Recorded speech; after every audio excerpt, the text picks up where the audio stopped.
All right, well, Shake, one of the questions that we always ask everybody is how they're staying busy during COVID-19. What have you been up to? Sleep. Yeah. So you said you got started early in getting to play with all of those kind of people. Will you tell me a little bit about you getting your start? Like, where did the name Shake come from?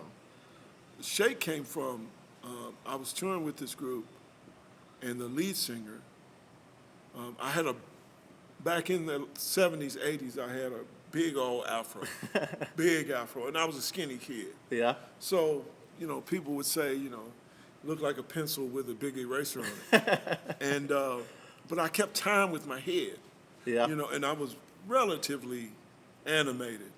And I was what I considered a good bass player. Well, I was on the road all my life. So the lead singer had named everybody else, and he said, man, I'm gonna give you a nickname. And I'd been called a lot of stuff, so I didn't like the idea of being nicknamed. I was cool with just being Sam. And but he named me Shake, and it stuck. Yeah. And it's been that way ever since. That's awesome. And you also brought up how you write songs that span multiple genres. Yeah. Tell me some about your songwriting process. I'm a black kid who grew up in Louisville, Kentucky, at a time when radio wasn't segregated. Oh yeah. Yeah. So, and that's important because in Louisville you had stations like Wacky, WAKY, WHAS. In those stations you might hear James Brown, and then the Beatles, and then you'd hear Conway Twitty, and then some gospel song. As long as it was a hit, they played it. Yeah. So I grew up with that as my backdrop in terms of music. That I was liked your diet. everything, yeah. And so I appreciated country songs as much as I did the deepest, darkest funk to the hardest rock. You know what I'm saying? So so it affected my writing, and it really did help me a lot because when I went on the road, first of all, I'm a session bass player at that point. My brother and I started singing when I was about 6. Yeah. We had a group. And no, I was 9. I take that back. I was 9. My brother was 8. I had a cousin that was 5, and my other brother was 7. So we started singing. And by the time I was 12, we had 3 records out. We were touring. By the time you were 12? Yeah. We were touring all summer and then during the weekends. And then when I was 13, I went on the road. I quit school, and I went on the road with a professional gospel group.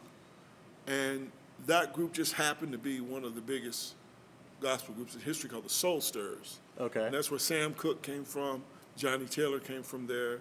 So they had a huge history. And so the Soul Stirrers had a huge fan base. It was nothing, like we play Apollo Theater. Wow. It was nothing to see Mick Jagger in the audience, or Aretha Franklin, and she might even be on the bill, or Elton John would come and hear him, or Van Morrison. So it was nothing to see. And so they knew the guys, and so I would meet those guys. And, they knew me as the bassist singer for Soul Stirrers. I was going to say, you talk about being hard to impress. I think playing the Apollo by the time you're 13. Oh, yeah. Well, you don't worry about those things when, you know what I'm saying? Yeah, I'm sure you just think it's how it works for everybody. Right. Well, and you have to, the Apollo was work, man. It wasn't like I was doing some showcase. We were actually doing shows. Yeah. So, when you work the Apollo, the way they would do their nights, you do basically 4 sets a night.